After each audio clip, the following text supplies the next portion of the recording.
Hi, I'm Anupa and I welcome you to Sanjeev Kapoor Khazana.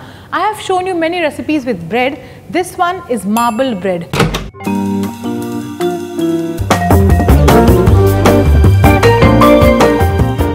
So what I'm going to do with the marble bread is I'm going to make a whole wheat bread and a normal white flour bread, and then we'll mix it up and make it into a nice good looking marble bread. Simple.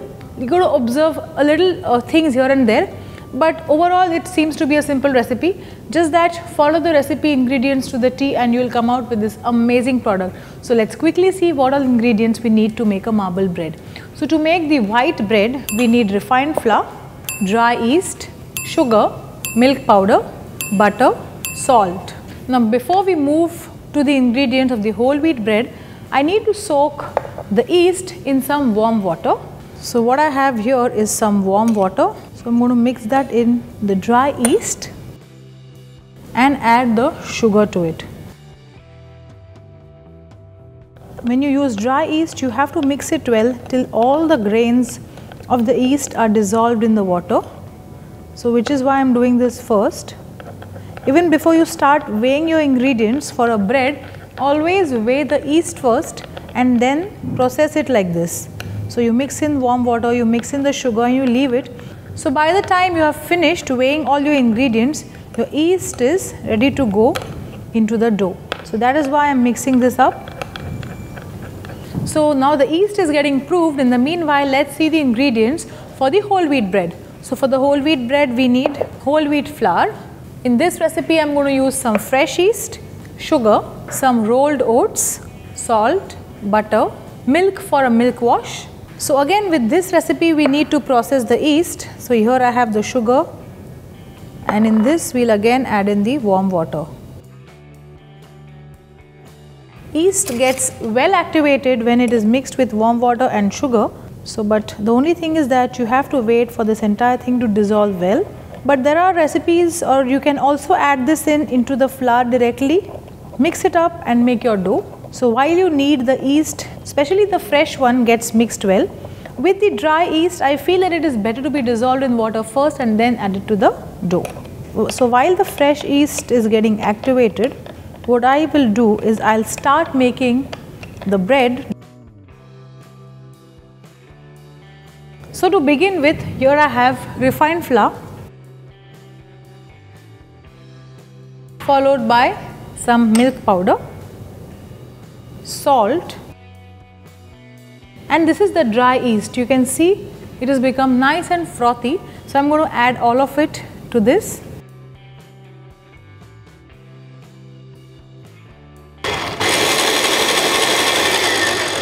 So just lightly give a mix so that the yeast gets mixed with the flour, and now we need to add in water. And after you add in the water, we'll again start the processor.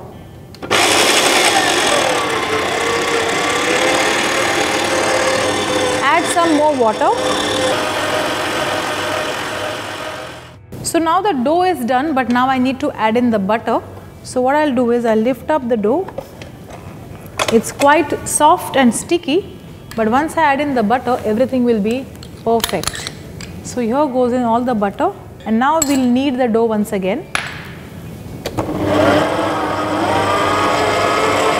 All the butter that we've added is going to get mixed into the dough, and the dough will become nice, soft and rich.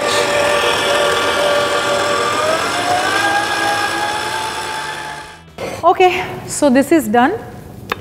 Right now the dough looks quite sticky. So what I'll do is I'll take a little bit of dry flour and dust it on the tabletop like this. Bring all the dough out. You see this?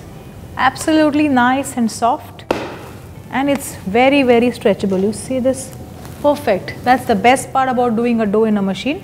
So what I have to do right now is I just want to let this dough rest so that it just doubles up in volume. So here I have dusted some flour in the bowl, and here goes the dough. Take a muslin cloth and just let this rest for about 30 minutes, and after 30 minutes you will find that this is really doubled up in volume. In the meanwhile, what we will do is we will make the other dough. So without wasting much time, what I will do is I will take the same bowl.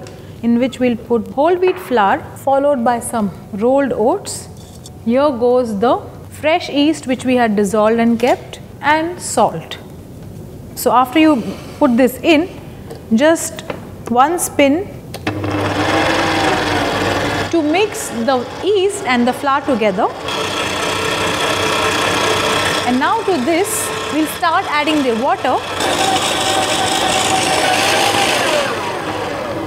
So before I add in more water to this, I need to check the consistency. So we'll just remove this, and what I feel is that the dough is still quite stiff. So I'll again put this in and I'll mix in some water. So here goes in some water.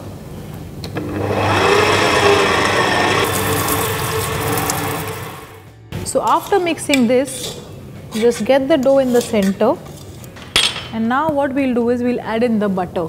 This butter is basically for softness.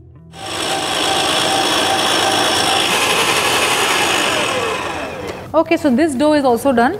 Again, to start with, you just take some refined flour and you need to bring this entire dough out of the bowl.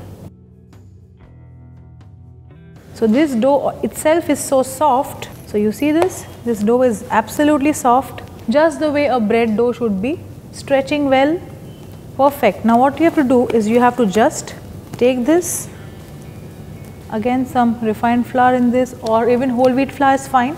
Put this in, take a wet muslin, cover it up and leave it in a warm place for this to double up in volume. The yeast that has gone in will release carbon dioxide, and that is what will actually make this completely up. The entire bowl will be full of it, and then we'll knock the dough back, and then we'll mix the white flour and the whole wheat flour together to make a lovely marble bread.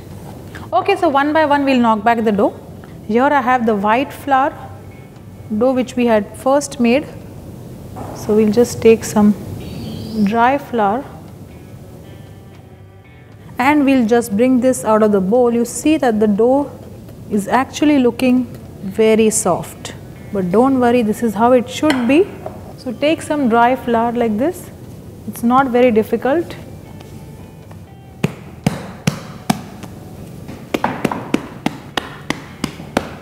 So what I'm doing here is I'm basically removing all the air which has got incorporated into this dough, and now this dough is ready to get mixed with the whole wheat flour.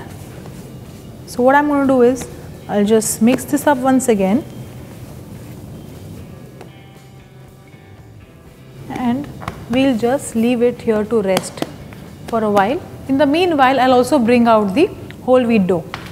This dough, the whole wheat dough, is slightly more dense than the refined flour. You see this network? This is how a good bread dough should look like.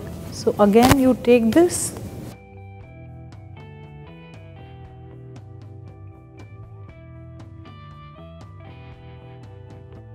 and now what I'm doing is I'm just making this into a roll like this. Okay, same thing with the white flour. Take this.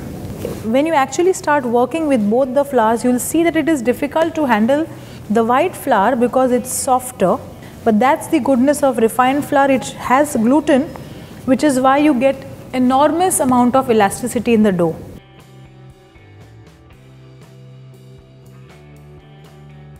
Okay, so now what we'll do is we'll hold this and this like this. So and now we'll just twist the doughs.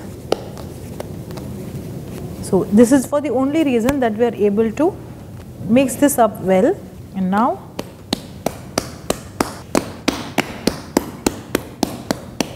what I'm going to do is I'm going to put the entire bread into a cake tin like this.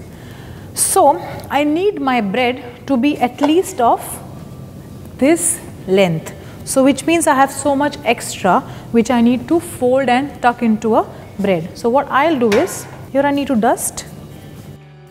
Just pick this up, put it here, and now you just have to spread out the dough like this.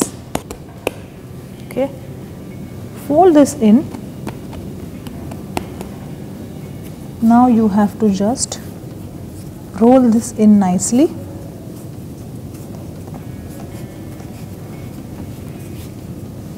Keep the tin here like this.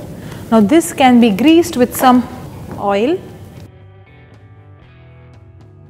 And if it's a non-stick mold, then you don't need to do anything to it. But to be on the safer side, I suggest you grease it. Just lift this up, put it in like this, and now you have to punch this so that it takes the shape of the mold. Well, that's the first process.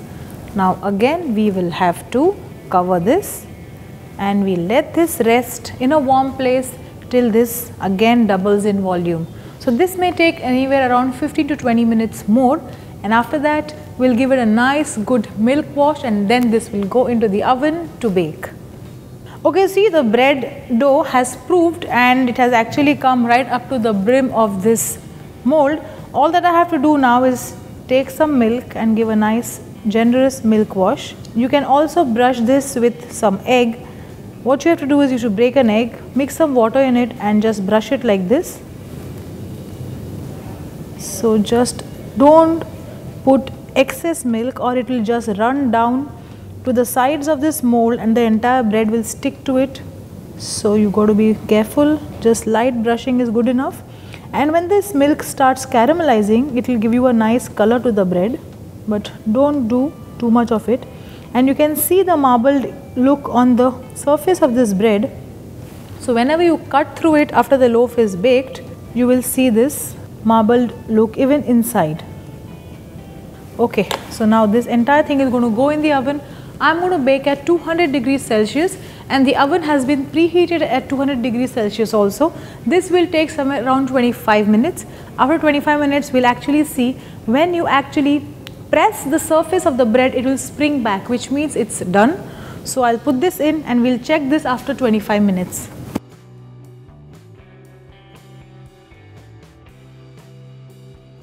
So the bread has been baking in the oven for about 25 minutes now, and it's lovely and golden. I need to just bring it out, baste some butter and then let it rest for a while before I cut it into slices.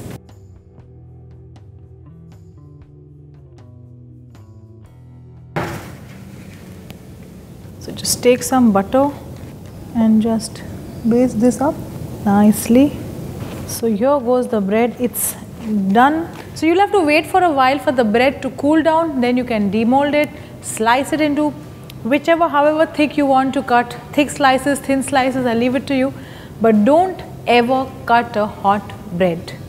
Hot bread tastes really nice. So if you want to have breads hot, make them into small buns. So once they are out, you can cut it open or just break it open and eat it. But when it comes to loaves, never cut them while it is hot. Once this cools, cut this and have it whichever way you want to have it.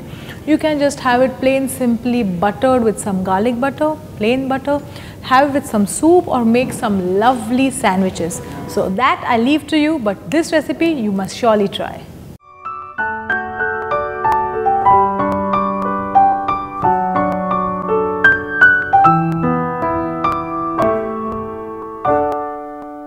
Do subscribe to our channel on YouTube if you like our videos. Stay connected. Happy cooking!